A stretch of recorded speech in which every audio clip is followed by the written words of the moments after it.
Assalamualaikum warahmatullahi wabarakatuh. Perkenalkan, kami dari kelompok 7 yang beranggotakan 5 anggota kelompok.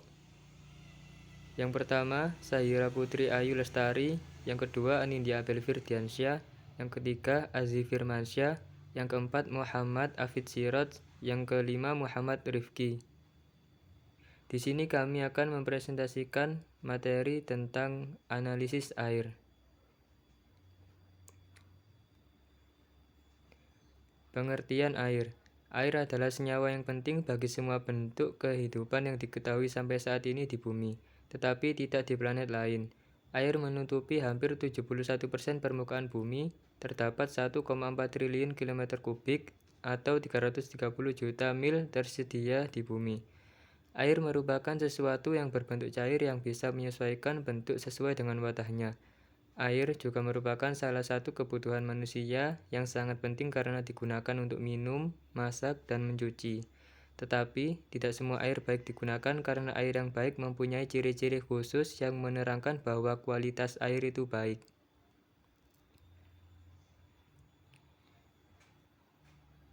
Yang kedua, sifat fisik dan kimia air. Air adalah substansi kimia dengan rumus kimia H2O banding 1 molekul air, tersusun atas 2 atom hidrogen yang terikat secara kovalen pada 1 atom oksigen. Air bersifat tidak berwarna, tidak berasa, dan tidak berbau pada kondisi standar, yaitu pada tekanan 100 kPa atau 1 bar dan temperatur 273,15 K atau 0 Celcius. Zat kimia ini merupakan suatu pelarut yang penting, yang memiliki kemampuan untuk melarutkan banyak zat kimia lainnya, seperti garam, gula, asam, beberapa jenis gas, dan banyak molekul organik. Yang ketiga, analisis jenis-jenis air.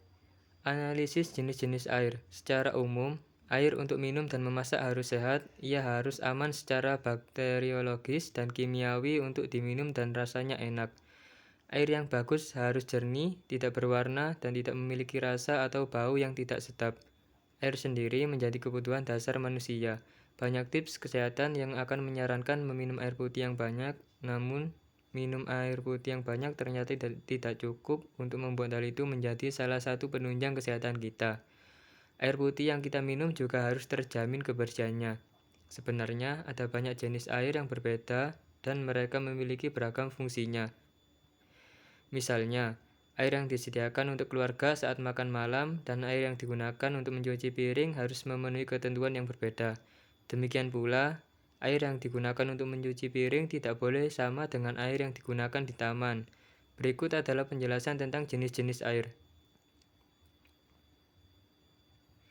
Yang pertama ada air permukaan. Air permukaan adalah air yang mengalir di permukaan bumi. Umumnya, air permukaan akan mendapatkan pengotoran selama pengalirannya. Pengotoran tersebut bisa berasal dari daun, kotoran, industri, lumpur, hingga batang kayu. Kegunaan dari air permukaan adalah digunakan sebagai media transportasi, irigasi, pembangkit listrik, budidaya ikan, serta mendukung semua bentuk kehidupan dan mempengaruhi kesehatan, gaya hidup, dan kesejahteraan ekonomi manusia. Yang kedua, ada air tanah. Air tanah termasuk salah satu sumber air berdasarkan asalnya. Diketahui air tanah merupakan jenis air yang berada di bawah tanah dalam zona jenuh. Artinya, tekanan hidrostatiknya sama atau lebih besar dari tekanan atmosfernya. Kegunaan air tanah adalah untuk memenuhi keperluan rumah tangga seperti mencuci, memasak, mandi, dan minum. Selain itu juga bisa digunakan untuk irigasi pertanian, penyedia air bersih, dan pembangkit listrik. Yang ketiga ada mata air. Mata air atau spring adalah salah satu sumber air yang bisa digunakan untuk berbagai keperluan. Pengertian mata air adalah aliran air tanah yang muncul ke permukaan tanah secara alami. Diketahui keluarnya air dari mata air tidak dipengaruhi oleh musim, sedangkan kualitasnya sama dengan air dalam. Selain untuk kebutuhan sehari-hari, mata air juga digunakan dalam penggunaan untuk keperluan air minum, irigasi, perikanan, untuk objek wisata. Yang keempat ada air laut. Air laut adalah air yang berasal dari laut atau samudra yang memiliki kadar garam dengan rata-rata 3,5%. Maka dari itu, air laut tidak memenuhi syarat untuk diminum ya. Keberadaan air laut bermanfaat sebagai sumber terjadinya hujan, pengontrol iklim di bumi, sumber pangan, medan transportasi, hingga sarana pendidikan dan penelitian. Kegunaan lain dari air laut adalah digunakan sebagai pupuk, sebagai bahan bakar, sebagai pembangkit listrik, sebagai cadangan air tawar, dan sebagai penjaga iklim bumi. Yang kelima, ada air hujan. Air hujan merupakan uap air yang terkondensasi dan jatuh dari atmosfer ke bumi dalam rangkaian siklus hidrologi. Air hujan memiliki tingkat keasaman yang sama dengan air suling. Kegunaan air hujan adalah menjadi sumber air minum, menghasilkan energi listrik, hingga menjaga kesuburan tanah. Air hujan juga bisa digunakan sebagai alternatif untuk pengairan dan perikanan. Analisis SNI air. Standar kualitas air, sifat fisika dan komposisi kimia air tanah yang menentukan mutu air tanah secara alami sangat dipengaruhi oleh jenis litologi penyusun akuifer, jenis tanah atau batuan yang dilalui air tanah, serta jenis air asal air tanah. Mutu tersebut akan berubah manakala terjadi intervensi manusia terhadap air tanah, seperti pengambilan air tanah yang berlebihan, pembuangan limbah, dan lain-lain. Air tanah dangkal rawan vulnerable terhadap pencemaran dari zat-zat pencemaran dari permukaan. Namun, karena tanah atau batuan bersifat melemahkan zat-zat pencemar, maka tingkat pencemaran terhadap air tanah dangkal sangat tergantung dari kedudukan akuifer, besaran dan jenis zat pencemar, serta jenis tanah atau batuan di zona terjenuh, serta batuan penyusun akuifer itu sendiri. Mengingat perubahan pola imbuhan, maka air tanah dalam di daerah-daerah perkotaan yang telah intensif pemanfaatan air tanahnya menjadi sangat rawan pencemaran apabila air tanah dangkalnya di daerah-daerah tersebut sudah tercemar.